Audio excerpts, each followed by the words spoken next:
Bismillahirrahmanirrahim. Assalamualaikum warahmatullahi wabarakatuh. Bismillahi walhamdulillah wassalatu wassalamu ala man la nabiyya ba'dah Sayyidina wa maulana Muhammad ibn Abdullah wa ala alihi wa sahbihi wa man tabi'a hudahu wa walah amma ba'd. Subhanaka la ilma lana illa ma 'allamtana innaka antal alimul hakim wa la hawla wa la quwwata illa billahil aliyyil azim. Allahumma anfa'na bima 'allamtana wa 'allimna ma yanfa'una wa zidna ilman nafi'a waj'al ilmana hujjatan lana la hujjatan alaina waj'alna minal ladzina yastami'una al-qaul fayattabi'una ahsanah birahmatika ya arhamar rahimin amin. Alhamdulillah malam ini kita bisa melanjutkan pengajian kitab Taqrirat As-Sadidah. Kita awali tadi dengan membaca Rotibul Haddad. Mudah-mudahan Allah Subhanahu wa taala istiqomahkan kita di dalam agama ini. Allah mudahkan kita untuk senantiasa menuntut ilmu, mengamalkannya dan mendakwahkannya hingga akhir hayat kita. Amin ya rabbal alamin. Kita sampai pembahasan syurutu wujubis shaum halaman 438. Ini kami persilahkan Ananda Fauzan untuk membaca sampai bab arkanus shaum, sampai sebelum itu ya. Syarat wajib puasa. Silakan. Bismillahirrahmanirrahim. Syurutu wujubis shaumi ay idza tawaffarat hadhihi syurutu wajabas shaumu wa hiya khamsatun. Al-awwal al-islam fala yukhatabu bihi al-kafiru fid dunya wa ammal murtadu fayajibu alaihi al-qada'u idza raja'a ilal islam taghlizan alaihi. Asani at-taklifu ay an yakuna baligon akilan wa amma as-sabiyyu fayajibu ala waliyyi amrihi an ya'murahu bis-shaumi li sab'i sinina wa yadribahu idza tarakahu li 10 sinina in ataqahu. Ats-tsalis al-itaqatu ay al-qudratu alaihi wal itaqatu takunu hissan wa syar'an. Hissan fala yajibu ala syaikhi al-harimi wal maridi alladhi la yurja bur'uhu. Syar'an fala yajibu ala haidi wan nufasa'i. Ar-rabi' as-sihah fala yajibu alal maridi wa dhabitul maradi al-mubihi lil fitri huwa alladhi yukhafu minhu al-halaku aw ta'akhkharu shifai aw ziyadatul maradi wa dhalika ma yusamma mahdhurat tayammumi. Al-khamis al-iqamah fala yajibu alal musafiri alladhi yusafiru safaran tawilan 82 kilometrin mubahan wa yustaratu li jawazil fitri fis safari an yusafira qabla tulu'il fajri wal afdalus shaumu lil musafiri in lam yashukka alaihi fa in syaqqa fal fitru afdal. Alhamdulillah. Qala al-musannif rahimahullahu taala wa nafa'ana Allahu bihi wa bi 'ulumihi fid dharaini amin. Syurutu wujubis shaum, syarat ya wajibnya puasa. Kalau kemarin syarat sahnya puasa ada 4, kalau syarat wajibnya puasa ada 5. Bedanya apa? Kalau sekedar syarat sah itu belum tentu dia wajib puasa. Sehingga anak kecil yang sudah mumayyiz ya, berakal, dia sah puasanya tapi belum wajib. Nah, yang wajib ini jika terpenuhi syarat-syarat ini, maka wajibas shaum, wajib baginya puasa. Wahya khamsah, ada 5. Al-ula al-islam. Yang pertama adalah Islam. Ini sama seperti syarat sah. Jadi Islam itu syarat wajib sekaligus syarat syah. Sehingga tidak diseru ya, untuk berpuasa ini orang kafir di dunia. Secara umum sebetulnya seluruh manusia itu diseru dengan hukum-hukum syariat secara umum begitu. Ya ayyuhan nasu u'budu rabbakum. Firman Allah dalam Al-Baqarah, wahai para manusia, sembahlah Tuhan kalian. Artinya semuanya diberikan khitab ya, secara hukum asal begitu. Tapi untuk pelaksanaan, nah tidak semuanya. Ada yang syaratnya harus muslim. Ini orang kafir tidak disuruh puasa, tapi disuruh Islam dulu. Sehingga kalau dia muslim masuk Islam, dia wajib puasa tapi tidak wajib mengqadha. Kemudian al-murtad ya, murtad maka dia wajib qadha. Kalau dia kembali kepada Islam, taghlidhun alaihi, sebagai bentuk apa? Pemberatan atas dia. Jadi orang murtad nih orang kafir yang sebetulnya selama murtad itu dia terkena kewajiban yang lain dalam Islam, sehingga kayak sholat itu harus diqadha juga. Ini dalam mazhab Syafi'i begitu. Ini syarat pertama. Kalau orang non muslim ikut puasa gimana? Ya dia tidak wajib dan tidak sah. Meskipun dia puasa ikut dapat misalnya sehat, diet dan sebagainya, sia-sia dari sisi pahalanya. Syarat kedua adalah at-taklif. Taklif artinya dia mukallaf, terkena pembebanan hukum, yakni ayyakuna balighan aqilan. Dia pertama harus baligh, usianya sudah, kalau laki-laki ya 15 tahun itu sudah baligh, atau belum 15 tapi sudah dia pernah bermimpi, belum 15 tahun bermimpi, atau tidak pernah bermimpi tapi sudah bisa punya anak, ada. Ya, nggak tahu gimana itu ceritanya, ada anak SD bisa menghamili anak SMP, beritanya ada begitu. Itu sudah balik walaupun tidak pernah bermimpi karena keluar sperma itu. Ini balik. Kemudian akilan, berakal. Artinya kalau tidak berakal memang tidak wajib meskipun sudah tua. Orang idiot ya, orang gila mungkin ya, ini tidak wajib puasa. Wa ammas sobi, adapun anak-anak ya, anak-anak ini tidak wajib. Tapi yang wajib itu adalah waliyu amrihi. Fayajibu ala waliyi amrihi ayya'murahu bisawm. Wajib bagi wali amri, yakni orang tuanya, atau kalau orang tuanya sudah meninggal, siapa yang mengurus urusan anak tersebut, ya, wasinya, maka wajib memerintahkan dia untuk puasa. Lisab'i sinina, kalau dia sudah usia 7 tahun.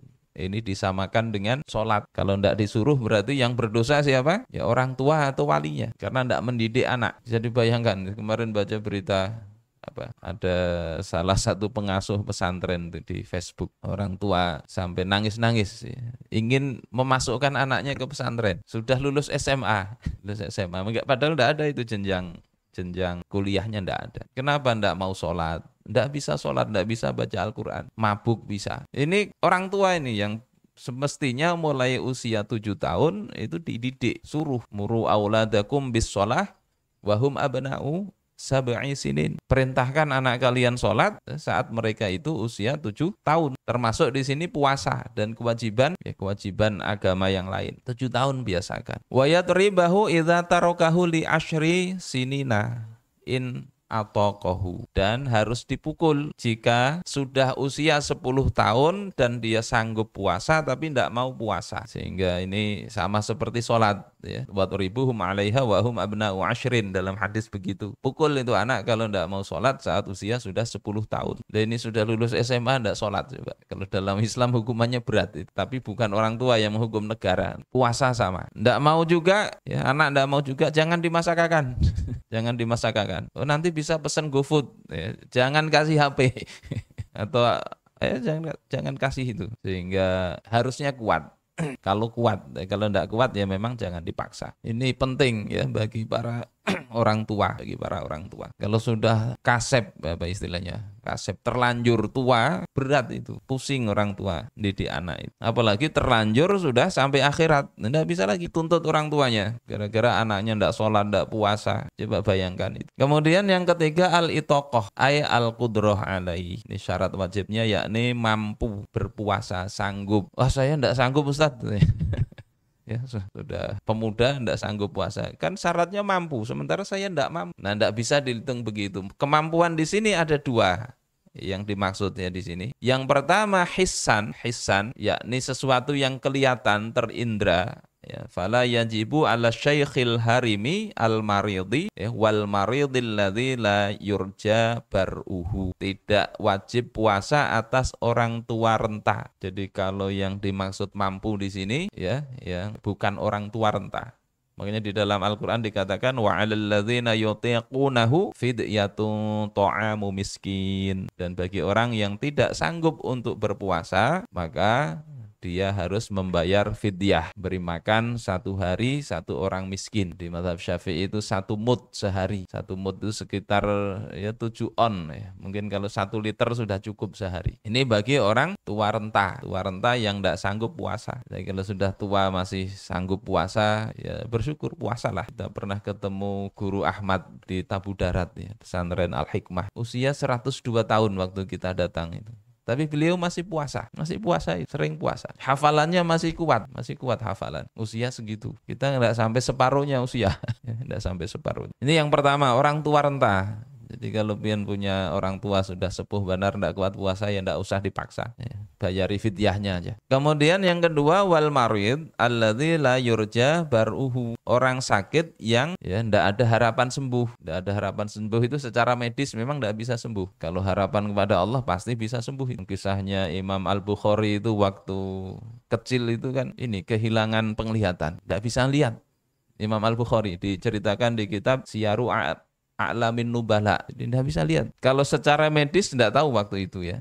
Tapi ibunya ini punya, kata orang Jawa, tirakat. Amalan ibunya. Sholat malamnya, berdoa untuk kesembuhan putranya ini. Sehingga suatu malam akhirnya mimpi ibunya ini. Ketemu Nabi Ibrahim alaihissalam. Kemudian dikatakan di situ bahwasanya Allah telah mengembalikan penglihatan putra engkau karena doa-doa engkau. Yaitu berarti ada, kalau kepada Allah tidak ada putus harapan sebetulnya.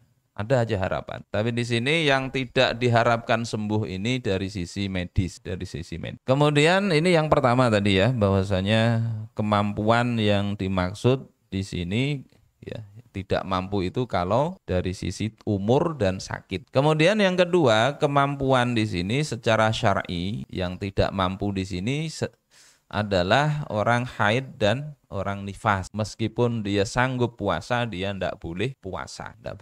Ini syarat kedua, mampu. Kemudian yang yang keempat, as-sihah, sehat. Fala yajibu 'alal marid. Sehingga tidak wajib puasa itu bagi orang sakit. Wa dhabitul marid al-mubihi lil fitri. Standar sakitnya gimana? Yang boleh berbuka, boleh tidak puasa, tidak sembarang sakit ya. Kalau misalnya sakit santri sakit gatalan itu, akhirnya tidak puasa. Kenapa? Gatal.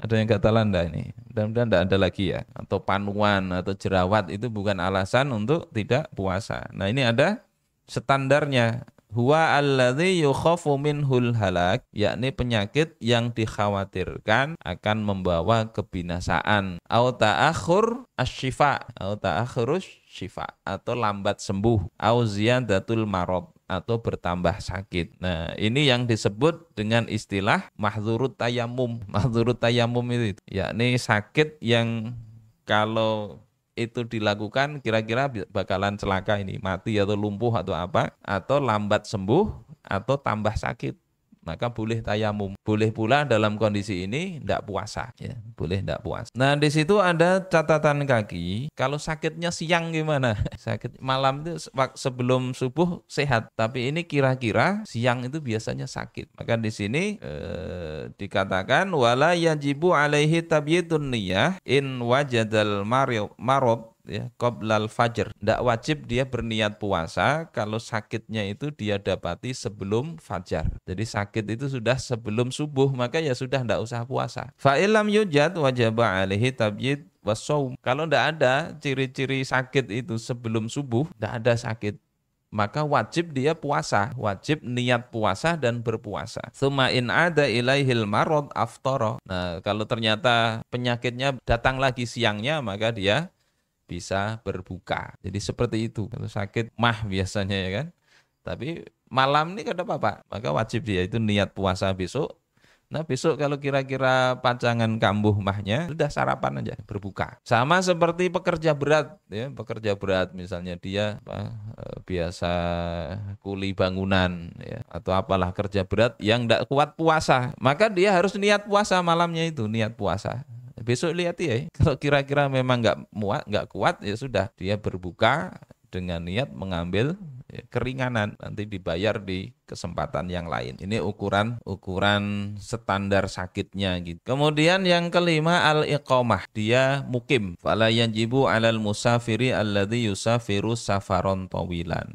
Maka tidak wajib puasa itu bagi musafir yang melakukan safar towil, yakni ukuran 82 km ke atas, kurang lebih begitu. Dan safarnya dalam rangka yang mubah. Nah ini perlu diperhatikan, syaratnya adalah dia itu melakukan safar sebelum subuh, ya, sebelum terbit fajar dia sudah berangkat. Kalau safarnya itu siang pagi misalnya, maka dia tidak terkena keringanan karena safar. Tapi ketika di perjalanan saking hausnya, bisa jadi dia terkena keringanan karena haus tadi, takut dehidrasi misalnya, pingsan dan sebagainya. Maka dia ya mengkodok di tempat yang lain, di waktu yang lain. Jadi kalau safarnya sebelum fajar ya kena, ya sudah tidak niat puasa. Nah, keterangan kakinya watajibu niyatut tarakhus indal fitri alal musafir wal marid alladzi yurja bar'uhu. Wajib niat untuk mengambil rukhsah bagi orang yang musafir atau orang yang sakit yang masih diharapkan sembuh. Ya, wa min ghalabihi alju, termasuk orang yang sangat kelaparan kemudian mau berbuka ya berbuka. Moka kata orang Jawa. Tapi niat ngambil rukhsah itu terkait safar. Wal afdal as-shaumu lil musafir illam yasyukka alaih. Yang afdal itu musafir tetap berpuasa kalau tidak membuat dia itu kesulitan. Kemarin ada hadis yang puasa dalam kondisi berjihad di jalan Allah, nah itu pahalanya Allah beri Allah jauhkan dari api neraka. Hadis yang sebelumnya. Artinya orang berjuang berjihad itu kalau kuat ya puasa. Perang Badar itu terjadi di bulan Ramadan. Kalau kuat ya puasa. Tapi kalau kira-kira dengan puasa itu ditendang musuh langsung tepulanting nggak kuat lagi, ya ndak usah puasa, ndak usah puasa. Fa in syaqqa fal fitru afdal. Kalau memberatin maka lebih afdal berbuka, ya tidak berpuasa. Ini pembahasan pertama tentang syarat wajibnya puasa.